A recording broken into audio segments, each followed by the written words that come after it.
Hey guys, we're the Alpha Strike, and this is again another episode of Mikeneto's Brotherhood of Metaclicks, New Recruits Edition. And here he is, Mikeneto. Thank you, Professor X. So today we're going back just a little bit to one of the most recent scenes of our meta design and meta play that we've seen go through the tournaments. And thorn in everybody's side that has come up more than once. Nick Fury from Nick Fury Agents of S.H.I.E.L.D. Super Rare, 120 points, collector's number 56, if I read that correctly.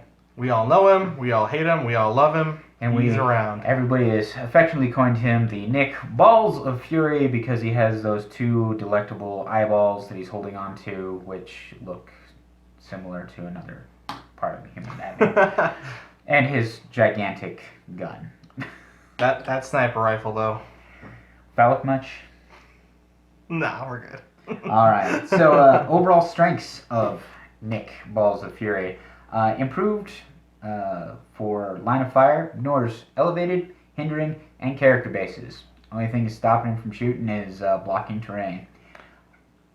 Barriers are your best friend. Oh yeah. And then trait, he can use shape change. Traded. When Nick Fury targets the highest point opposing character with an attack, modify his attack and damage values by +1, and he deals penetrating damage. So, Ugh. 9 range, 11 attack, seeing through everything, 3 base damage with bonuses, so that's 12 and 4, penetrating damage on your highest point figure within 9 squares, not including bonuses.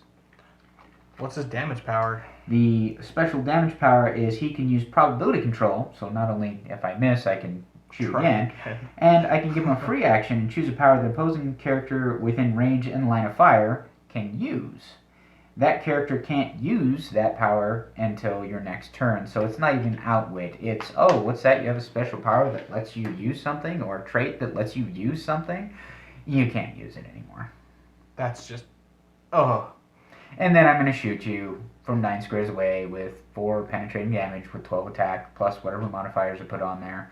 From my stealthy and toughness shape change, going to precision strike with perplex, and just kind of rotating back and forth between, and that's a regen on the last click there. Regen? Nick Fury can regenerate? What is this? Combat reflexes from stealth, and, just throw a little shield or team ability in there with Indom to boot for 120 points.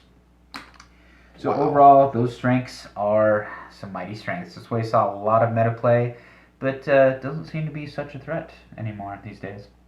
Oh, how so? Well, after people play a figure so much and it runs the circuit really hard, people figure out how to beat it. Got you. There's, hiding behind blocking terrain, going into his overall weaknesses, like you said, barrier, really good utility against him, basing him. So he can't really shoot out of base contact. Well, I guess he can because he ignores characters in line of fire, but not for base contact. Not for base contact. So you base contact him with your lowest point figure, so he can't shoot out of base contact. You can shut him down with outwit if you can bust through stealth. And, just overall, that 9 range, you stay outside of his kill box, no movement attack powers. So... he picks up sidestep later, but, he's going to be sniping you from stealth. Yeah, I wonder if there's any ways out there to give him, running shot or something like that. I can't think of it off the top of my head. There used to be. There's some stuff in Retired, the hammers from the Book of the Skull, but, I think sidestep's your best bet currently. Probably. With the sins, yeah. Sidestep's never been a really bad power for movement attack these days. With a 9 range, just a turret at that point that can position better. 6 clicks, so, decent dial for 120 points, but, a good TK charge with an ultra-heavy object, and he gets clubbed a good one if they get through his shape change. And his probability control. Shape change prob is a pretty good defense. That is pretty good defense, but he can be taken down. He is not invincible. As far as to make him better, well, after people started figuring out his weaknesses, now he's just the almighty call-in for the S.H.I.E.L.D. level 7 ID card. For 120 points, I just pull in Amazing Nick Fury, and he's going to shoot you at 12 and 4 after canceling one of your powers and gets to stick around and prop control me for a turn. And you're probably not going to kill him before he goes away. Not to mention, S.H.I.E.L.D. boosting my range. For the low cost of 5 points. 5 points. Other things you can throw with him, like we were mentioning, Sin's giving him sidestep. I really can't think of anything else. I mean, he does penetrating damage to highest level figures, so, you could throw a Helmet of Fate on him, give him some mind control, make that a thing. Yeah, could be Pretty a much thing. seen through 9 range everything. mind control. Yeah, sees through a lot of things. TK is definitely something you want to throw in with him to move around in position so you can still take that shot. Maybe somebody you can carry, or throw in a vehicle on him. Let him drive around and have that extra defense. Yeah, those stats for a vehicle, not bad. Go totally thematic. Throw the S.H.I.E.L.D. armor, the space rig on him. Sure, yep. Make him fly around. But overall, that is Nick Fury in a nutshell. Still running about what, $40, $50? In that range, I think. $35 if you get a good deal.